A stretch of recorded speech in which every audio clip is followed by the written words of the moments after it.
Hey guys, Chris from Propel here, and today I want to talk to you about full suspension bikes, or more specifically, full suspension versus hardtail bikes, as in a full suspension bike has suspension in the front as well as the rear, and a hardtail bike, which generally just has suspension in the front. Sometimes it has no suspension at all. This question comes up a lot in the shop where people are wondering, do I need full suspension? And really it's my intention to address that specific question in this video today. So I should preface this conversation in saying that most of this is relating to electric bikes because that's what I focus on. That's what we sell at my store, Propel. And that's what I have most experience with, but most of this information could be relevant to electric bikes or non-electric bikes for that matter. Now, I should also note that most of this conversation is primarily geared towards kind of on-road and some light off-road riding. Certainly when it comes to more technical off-road riding, the conversation might shift a little bit, and that's not really my specific intention to address here. I think for the most part, most people will find themselves better suited on off-road riding with a full suspension bike, but what's coming up a lot for us in the shop is that we offer several bikes which are full suspension, which are made for the street, and they can handle some light off-roading. And yeah, so I think it's just like wondering, does that make sense? Does it make sense for you? So I should note that most of this terminology and the technology for these bikes primarily came from mountain bikes. Mountain bikes initially started out as like beach cruisers that are wide tire bikes that people just started riding down mountains, and then they figured maybe there's ways to improve this experience, improve the traction, improve the handling, etc. And they ended up adding front suspension to the bikes, and then later rear suspension was added. That's mostly how this concept of full suspension bikes came about. I mean, some of this technology was borrowed from motorcycles and different things like that. Because the electric bike market hasn't been around as long, it's not quite as mature, the products offered inside of that market are not quite as mature either. But mountain bikes have been around a while longer, and they've been able to develop further, and the products supporting them have been able to develop further. So most of this technology is borrowed from that specific segment of the bike market. But we're starting to see some products which are developed specifically for electric bikes in general. I'm pretty excited about that. It's going to be interesting to see what the future of that looks like. So I should clarify really what suspension is intended to do. It does a couple different things. One is it dampens your experience on the bike. So normally you have a bike without suspension and you're going to feel every bump in the road, or at least every bump that the tires and the frame are not specifically soaking up. Different frame materials have different properties that can act as a form of suspension or act as a form of dampening for that matter.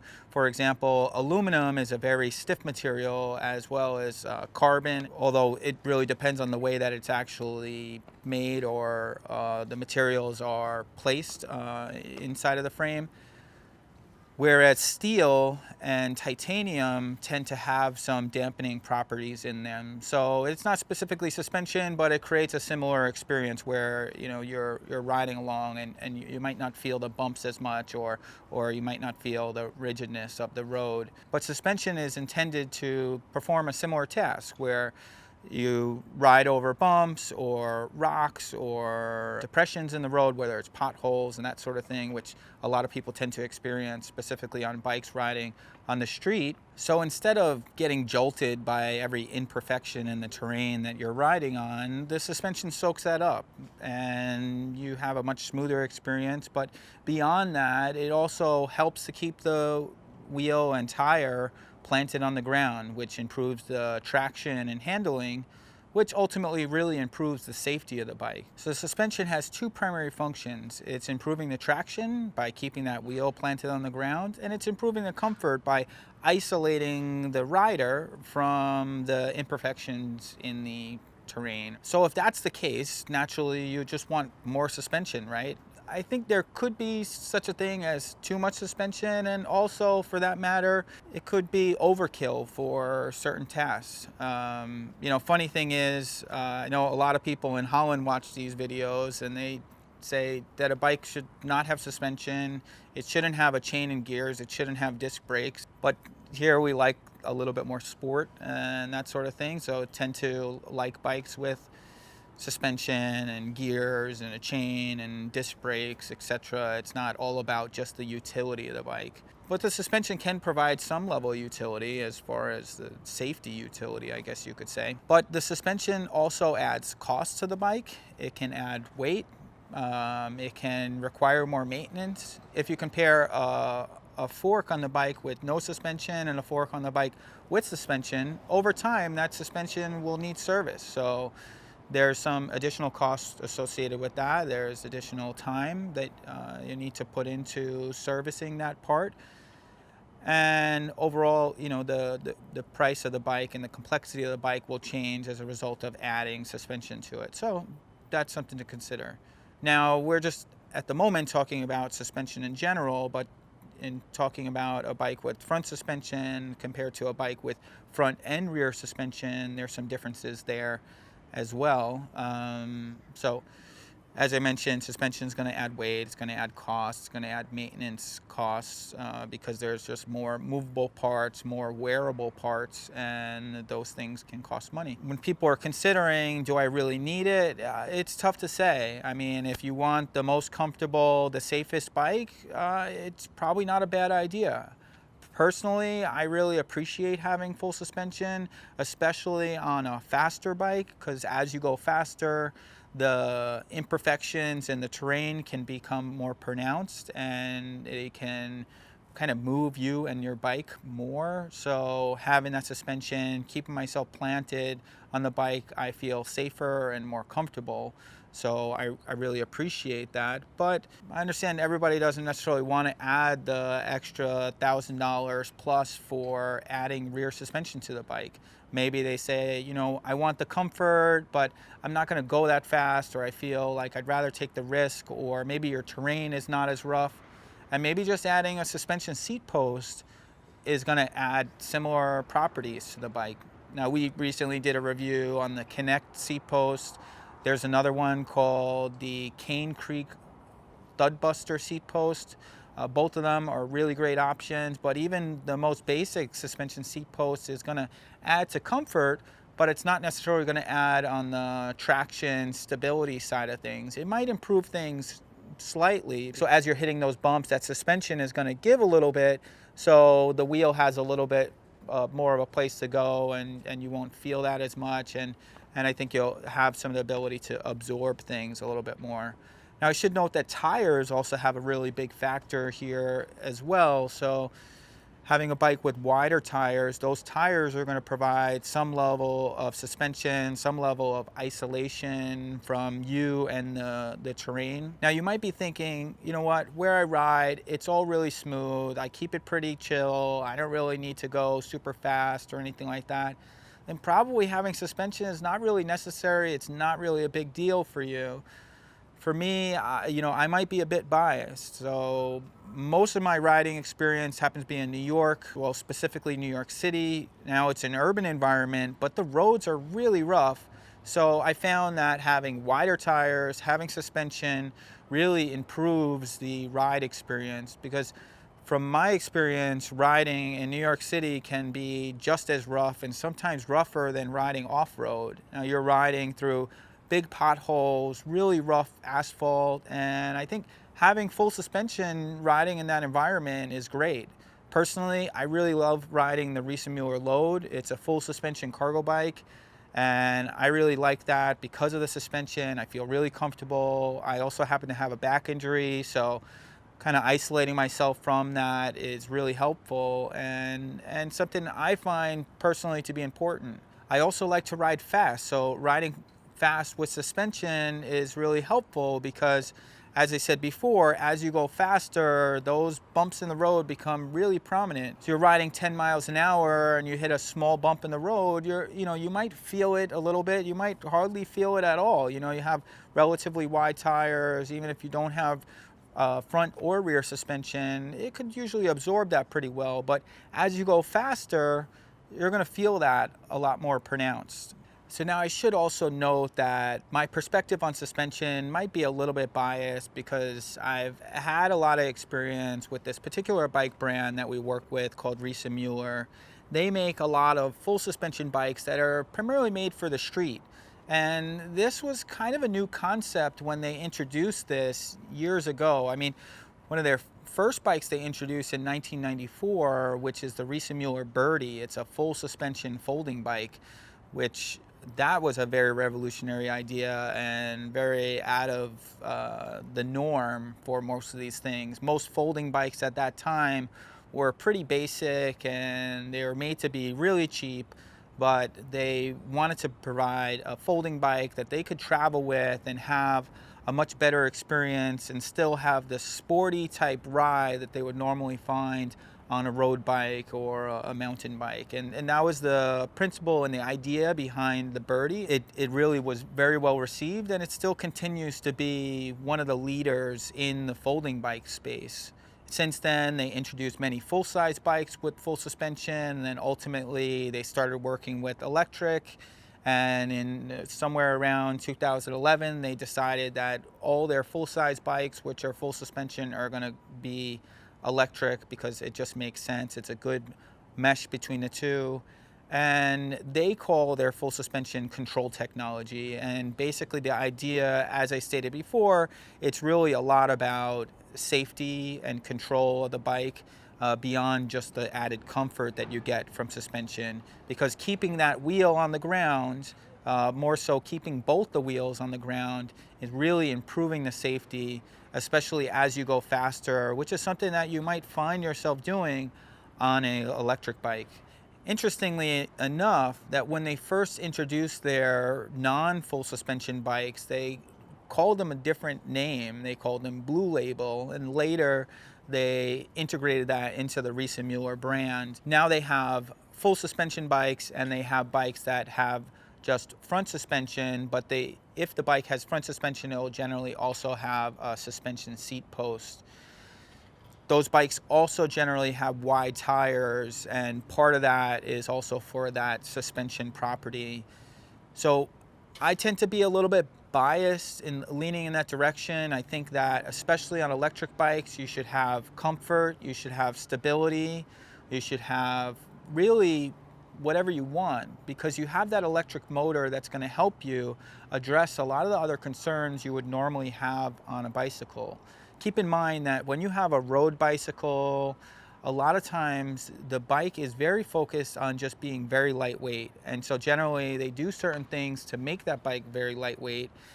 One of the things, they'll lose the suspension. Another thing they'll do is put a very narrow tire on it. Now those bikes can go fast because they're very lightweight, they have very low rolling resistance, but they're very uncomfortable. And it's funny because we talk to a lot of people and they say, well, I bought a road bike years ago and it's been hanging up in my garage and I don't use it. And certainly there's many people that continue to use their road bike, but that story is one of the more common ones. They just say, it's just too uncomfortable for me. And it might be a matter that the bike was not fit properly for them, but we do find that generally speaking, when somebody buys an electric assist bike, they get out there a lot more often, and there's just a lot less intimidation about going out and riding. You have a lot less things to contend with. So now that I talked about some of the background about suspension, I know this is getting to be kind of a long video, but I think that it's an important topic, and it's one that maybe isn't so easy to say cut and dry of like what makes the most sense, but it's really about personal preference. My own personal preference, I'll share it with you. For lower speed bikes, generally I'm cool with just front suspension, or really no suspension for that matter. I would prefer, if they don't have suspension, that they have wider tires. That's my preference, because those tires are going to provide some level of suspension. We sell a lot of bikes that are low speed that have no suspension and wide tires, and that works just great. There's even some bikes that we sell that are high speed with no suspension but wide tires, and I think the tires can certainly make up for it. But I generally, if I was going to choose that bike for myself, I would probably add a suspension seat post to that to add to the comfort and just add to that overall experience. But on high speed bikes, if given the option, I'll generally opt for a full suspension bike. Now, there aren't that many of them available on the market, but I just tend to prefer it if I'm given the option. At the same time, There's plenty of bikes that I love and recommend all the time that are not full suspension, and it just happens to be the case that maybe this is what fits in somebody's budget, or they don't want to have the added maintenance of having to deal with the suspension parts, and maybe the bike addresses these concerns in another way. Like one of the real popular bikes for us, for example, is the Benno Boost Speed. That bike doesn't have any suspension, doesn't have front suspension, doesn't have rear suspension, but it has very wide tires. The tires are 2.6 inches wide. So the one other detail I should cover in relationship to suspension is suspension travel, because that's going to be a big factor as to how effective the suspension is going to be under different conditions. Now, if you look at fully suspended mountain bikes, the travel is going to differ depending on their usage. So on a more basic full suspension bike that is just made to do, normal trails, nothing too crazy, you might see something around 100 millimeters, 120 millimeters. But then if you want to go into more of a trail bike that can handle a little bit rougher terrain, maybe you're going to go 140, 150 millimeters, even up to 160 millimeters of travel. And that's how much the suspension is traveling. And then you have the more extreme mountain bikes, which are like enduro bikes or downhill bikes. And those will generally have somewhere around 180 or 200 millimeters of travel, which is pretty extreme at that point, and the riding that they're made for is pretty extreme as well. I mean, they're intended for, really big jumps, going downhill very fast, and they're made to soak up all of that rough terrain. But if you're looking for a full suspension bike to ride on the street, that sort of thing, maybe some light off-road riding, somewhere around 100 millimeters, 120 millimeters of travel is just fine. In fact, more travel than that might be a bit of a hindrance because you don't need it, you're not really going to use it, and if you have it, you might lose some of your energy into the suspension. And that's actually the next point that I want to get into, and it's something that comes up quite often when people are comparing full suspension bikes to hardtail bikes. Actually, a close friend of mine is a professional mountain bike racer, and he prefers to race on a hardtail bike because he finds that that's just the fastest. It's the lightest weight. He doesn't lose any power into suspension, which is really the point that I wanted to get to. If you're pedaling into a suspended bike, you can lose a little bit of energy into that suspension, whether it's the front suspension or the rear suspension. And that's part of the reason why many better suspensions have lockouts on them. So the idea is if you're pedaling up a hill, you're not going to be going that fast. You probably don't need the suspension so much. So it's better to lock the suspension out so you can get all of that energy into your pedals, into the drivetrain, propelling the bike forward. And with a electric assist bike, maybe this is not as big of a concern, and I would argue that it's generally not as big of a concern because really you have that extra assistance, and the suspension can also improve your traction. So if you're climbing up something, maybe the terrain is a little bit loose, having that rear wheel firmly planted and correctly planted is going to be really helpful. But that's, again, a personal preference there and something that you're going to have to consider for yourself. So those are really most of the factors to consider when choosing a hardtail to a full suspension bike. So you have the hardtail bike, which is going to be less expensive, less wear parts, less things to worry about. Maybe it's going to be a little bit more efficient because the bike is lighter weight. You're going to get all of your energy into the drivetrain. You're not going to lose any energy into the suspension. And then in the full suspension, in their corner, you can think of it's more comfortable. It's going to provide better traction, but you might lose a little energy. It's going to cost a little bit more, generally speaking. It's going to weigh a little bit more, and it's going to require more maintenance because of those suspension parts. So with all that being said, what should you choose? I mean, it's a tough question. I think it really depends on your use scenario. As I said before, many people are perfectly suited with a non-suspended bike, and generally speaking, I think if you want a very low maintenance bike, a bike that you're going to ride on relatively smooth paths, maybe you're not going that fast, having a hardtail bike or a bike without suspension totally makes sense. And with that, you can improve the comfort. Maybe you're not going to improve the traction as much, but you can improve the comfort by adding suspension seat posts, maybe adding wider tires if the bike doesn't come with it, if they can fit for that matter, because that can be a challenge sometimes, especially if the bike has fenders.